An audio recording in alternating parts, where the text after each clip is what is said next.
Sobat Dukcapil dan Swarga Loka, kembali lagi di Rabi Pindo, rangkuman berita seputar Indonesia. Bersama aku Windy dan aku Nesa. Beberapa menit ke depan kita akan menghadirkan informasi yang terbaru yang pastinya seru dan informatif untuk Sobat Dukcapil dan Swarga Loka semuanya.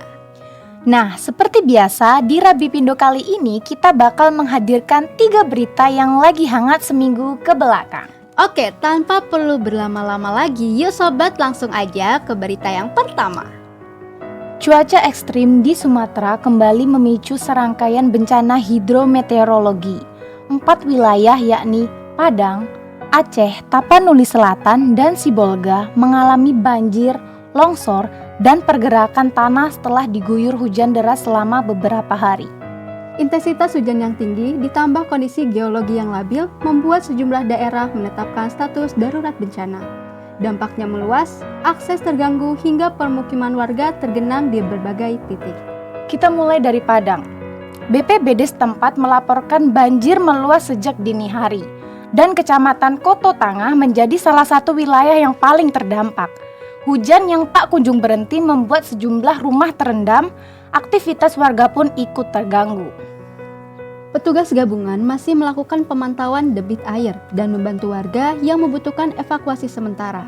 Situasi di beberapa titik disebut mulai berangsur stabil, tapi kewaspadaan tetap ditingkatkan karena cuaca belum sepenuhnya stabil. Kita geser ke Aceh. Wilayah ini menjadi yang paling luas terdampak, dengan banjir dan longsor terjadi di banyak kabupaten atau kota. Beberapa daerah seperti Bireng, Lok Sumawe, Aceh Timur hingga Gayo Lues melaporkan genangan yang masih bertahan. Selain itu, sejumlah daerah juga mengalami banjir kiriman dari kawasan perkebunan juga luapan sungai. BPBA menyebut sudah ada beberapa kabupaten kota yang menetapkan status darurat bencana hidrometeorologi untuk mempercepat penanganan. Dari Tapanuli Selatan, hujan deras memicu banjir dan longsor di banyak kecamatan. Material longsor menutup beberapa akses jalan sehingga ada desa yang sudah terisolasi. Petugas gabungan dari BPBD, TNI, Polri, Basarnas, dan relawan masih terus membuka jalur dan membantu evakuasi warga. Status tanggap darurat juga telah diberlakukan, termasuk kebutuhan bantuan logistik, tenda, dan perahu karet untuk menjangkau wilayah yang sulit ditembus. Terakhir, dari wilayah Sibolga. Hujan deras dari wilayah pesisir ini memicu banjir besar yang menghantam beberapa kelurahan. Arus air yang kuat menyeret material seperti lumpur, batang pohon, hingga puing bangunan. Longsor juga terjadi di sejumlah kelurahan dan mengganggu akses jalan. Beberapa rumah dan bangunan juga terdampak. Sementara petugas masih melakukan pembersihan serta memastikan jalur distribusi logistik tetap berjalan dengan baik. Cuaca ekstrim di Sumatera ini diperkirakan masih berlanjut dalam beberapa hari ke depan. BNPB dan BPBD daerah menghimbau masyarakat tetap waspada, terutama yang tinggal di wilayah rawan banjir dan juga longsor. Semoga kondisi segera membaik dan penanganannya berjalan dengan lancar ya Kak. Amin. Oke, kita sekarang geser dulu nih ke berita yang kedua yang juga ramai dibahas akhir-akhir ini. Betul banget. Berita ini datang dari Jakarta, tepatnya dari acara puncak peringatan Hari Guru Nasional. Presiden Prabowo Subianto menyampaikan pesan yang cukup tegas yang menjadi sorotan publik. Prabowo menekankan pentingnya ketegasan guru dalam mendidik siswa. Menurut beliau, kalau guru terlihat keras bisa jadi itu karena siswanya atau anaknya ini bertingkah dan melanggar aturan gitu Kak. Pak Prabowo juga berbagi pengalaman pribadi bahwa tanpa ketegasan guru-gurunya dulu, beliau mungkin tidak akan sampai pada posisi beliau yang sekarang. Intinya, beliau mengingatkan para orang tua agar tidak langsung menyalahkan guru ketika memberi teguran. Selain itu, ada sorotan soal fenomena murid yang bersikap kurang sopan kepada guru.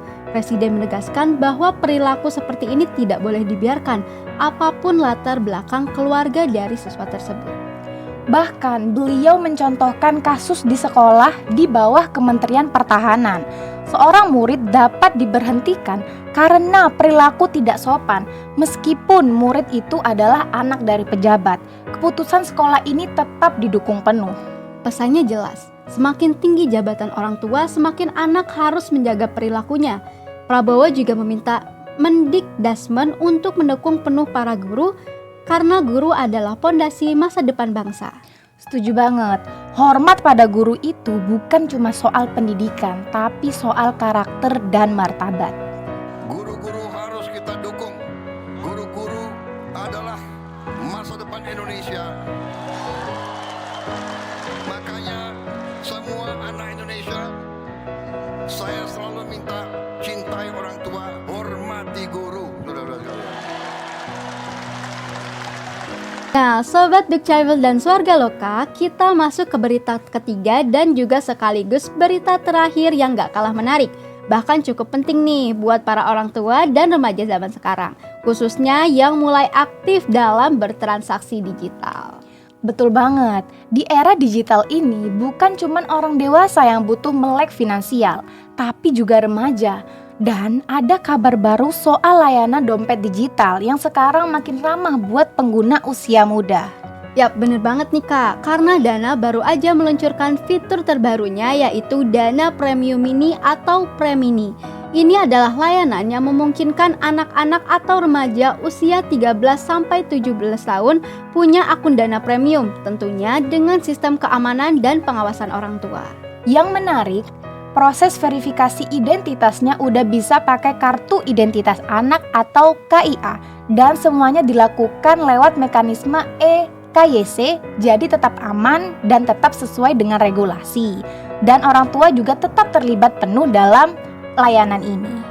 CEO Dana, Vince Iswara bilang kalau fitur ini tuh memang dirancang sebagai langkah memperluas akses keuangan digital yang aman dan edukatif untuk keluarga Indonesia. Apalagi sekarang makin banyak nih remaja yang pengen belajar transaksi digital lebih dini. Bahkan, Dana juga berterima kasih ke Ditjen Dukcapil dan Kemendagri karena sudah berkolaborasi dalam proses verifikasi identitas berbasis KIA. Dengan integrasi ini, remaja bisa punya keuangan digital tanpa harus nunggu usia 17 tahun. Dan manfaatnya nggak cuma akses doang ya, tapi juga literasi. Karena survei nasional menunjukkan kelompok usia 15-17 tahun masih memiliki tingkat inklusi keuangan yang rendah dibanding rata-rata nasional. Makanya fitur Dana Premini ini hadir sebagai jembatan orang tua bisa memberikan persetujuan digital, memantau aktivitas transaksi, hingga mengatur fitur kirim uang. Jadi remaja tetap bisa belajar mengelola keuangan tapi tetap dalam pengawasan. Dari sisi fitur, akun Premini punya batas saldo, maksimal 2 juta rupiah. Bisa isi saldo, bayar kris, bahkan transfer antar pengguna Dana dan juga bank lain. Cukup lengkap untuk remaja yang mulai berlatih bertanggung jawab dalam transaksi digital. Dan ini juga selaras dengan upaya pemerintah meningkatkan inklusi dan literasi keuangan menuju target 93% di tahun 2029. Jadi bukan cuma inovasi teknologi, tapi juga bagian dari upaya nasional membangun ekosistem finansial yang inklusif. Intinya ini langkah menarik banget. Remaja bisa belajar finansial sejak dini, orang tua juga tetap punya kontrol yang penuh dan prosesnya aman karena terintegrasi dengan Dukcapil. Nah, itu dia 3 berita kita di Rabipindo kali ini, Sobat Swarga Loka. Semoga informasi yang kami berikan bisa menambah pengetahuan dan kesadaran kita semua tentang perkembangan terkini di Indonesia. Biar teman-teman gak ketinggalan informasi juga, yuk ikuti media sosial kita di bawah ini ya. Sekian Rabipindo kali ini, aku Windy Dan aku Nesa, pamit undur diri, Bye-bye.